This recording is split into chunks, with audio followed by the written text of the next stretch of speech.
Hi, everybody. Welcome to the Locker Room, our weekly podcast where we feature all of the student athletes in our local area, how they're doing, what they're doing, not only, on the fields, but in the classrooms. And it's that time of the year where we're making a transition. We are in full transition mode from football, swimming, cross country, volleyball into soccer, basketball, powerlifting, wrestling. Uh, Bowling is a little bit later, but again, we're getting to those winter sports. So we're going to get you caught up with everything that has happened and everything that is going to happen specifically in the next week. And we're glad that you tuned in today. I do this on a weekly basis on behalf of Terrebonne General. I'm Stan Gravois. He is Dustin Roby Show. Dustin is always here to kind of help us with the technical aspect of all of this. How are you, my friend? I'm great, Stan. And today, as Dustin does on a weekly basis, he lets us know what this specific Monday is all about. And this specific Monday, December 8th, is? It is Pretend to be a Time Traveler Day, Stan. That is so interesting because I have been binging on a lot of shows that deal with time travel. Yes. Well, I just went to see Back to the Future, 40th anniversary of Back to the Future a couple of weeks ago. Is that right? Yeah, it was in the IMAX. So one more time, the official name of it? Pretend to be a Time Traveler Day. Okay. Well, so if there was So one specific time. One specific time that you would like to go to if you could time travel, where would you go? Lord. I don't know. I'm pretty much a realist who is okay with where I'm at. What specific time to go back to? I don't know. Ugh. I much prefer going to the future. Right.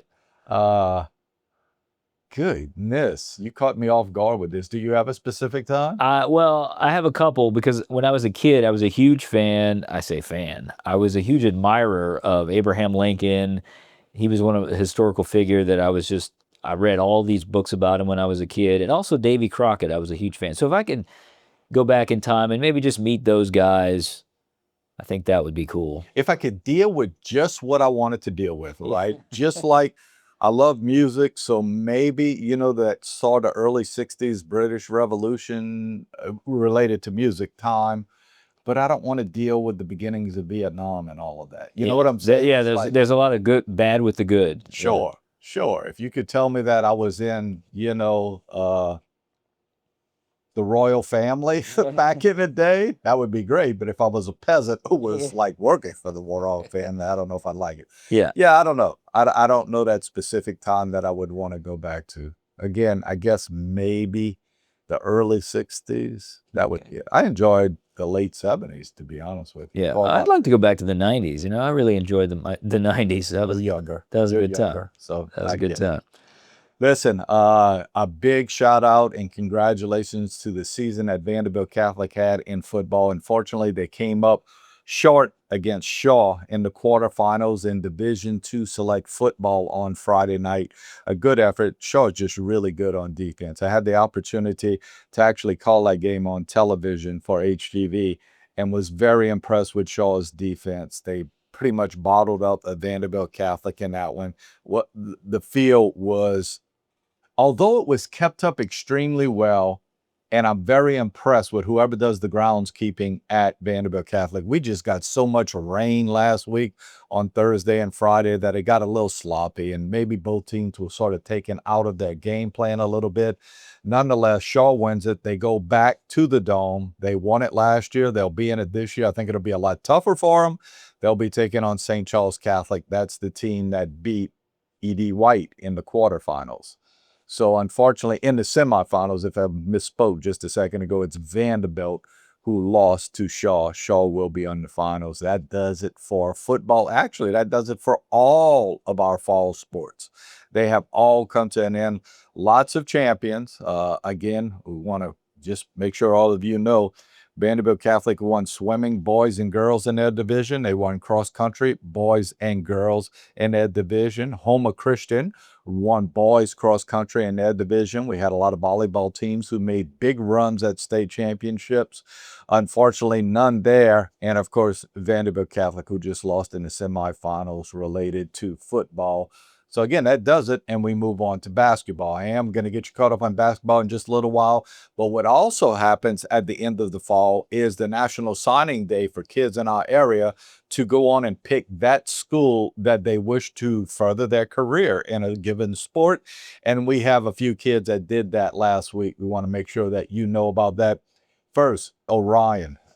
You have Orion Mosley, a big offensive lineman for Terrebonne who decided to cast his lot with Oklahoma State.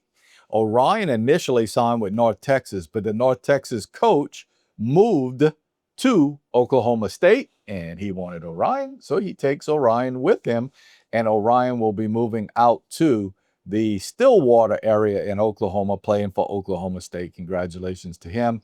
His teammate, Taden Bingham, is going to be playing at Louisiana Tech. He was an is that a word? Awfully good lineman? How should you say that? Awfully good. Sure. Awfully good? It's a saying. How about really good? He's really good. Yeah, because awfully sounds like awful, and he's certainly not awful, right?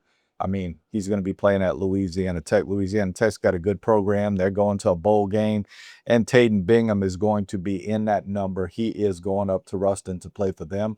In volleyball, young lady that we had as our student of the month a couple of weeks ago, Mallory Dupre, is going to play her volleyball on the collegiate level at LSU Eunice. So she is going the JUCO route. She's going to play there for 2 years, and hopefully somebody picks her up, and she has the opportunity to play in the future at a 4-year school.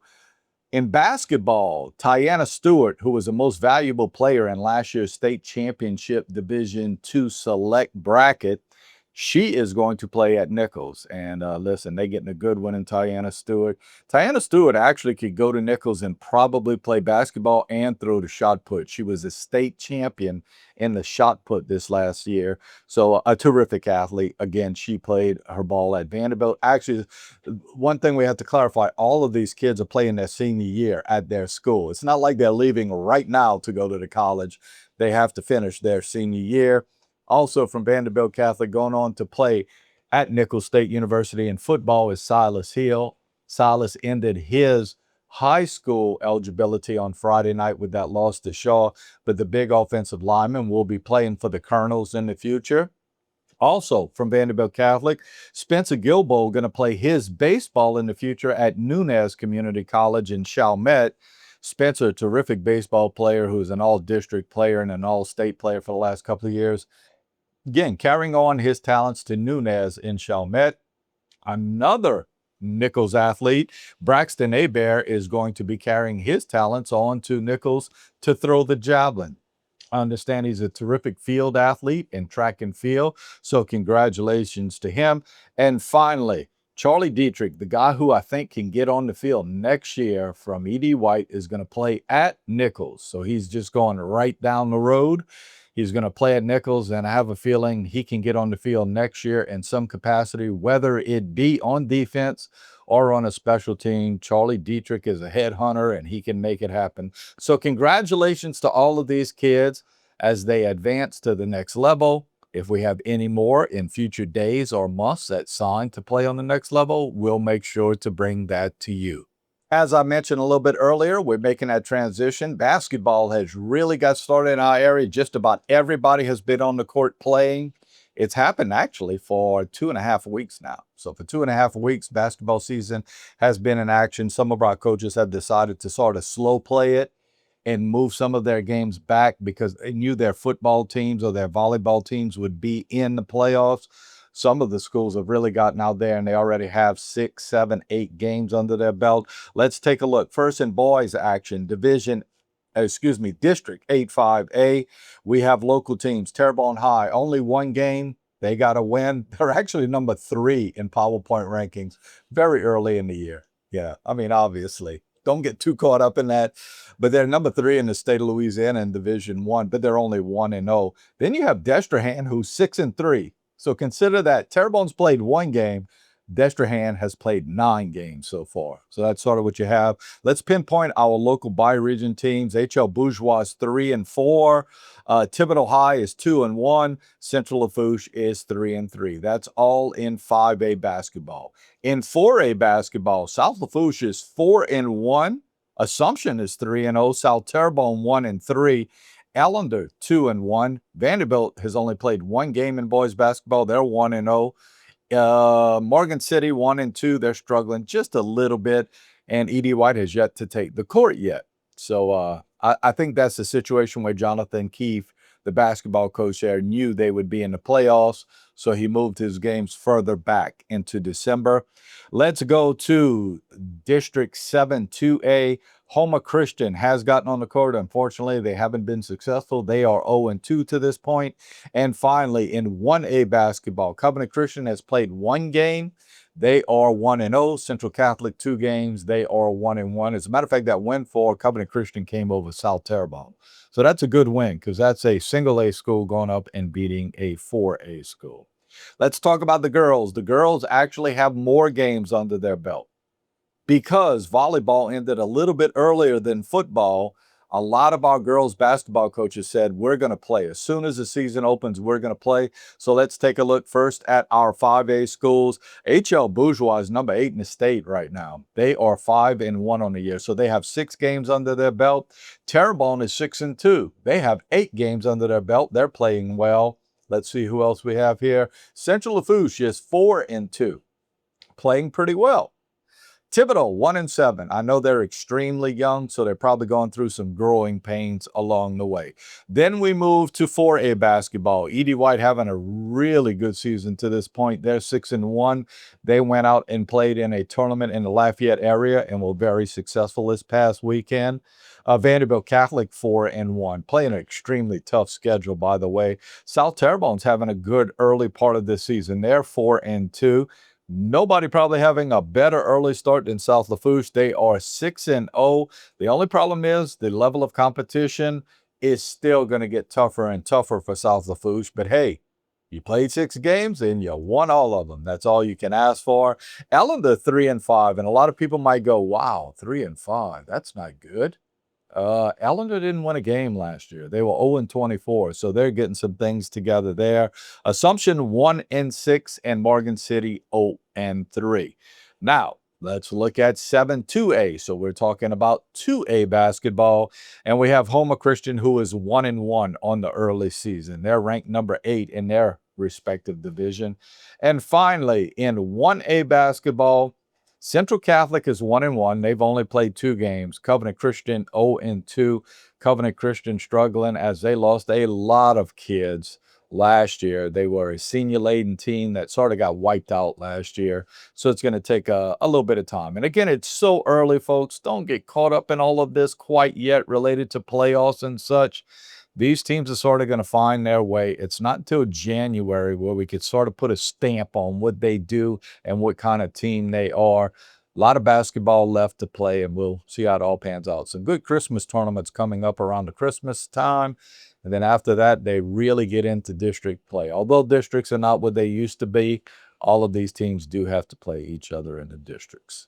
So there you go. That's an early look at basketball, and that's what we're going to do going forward.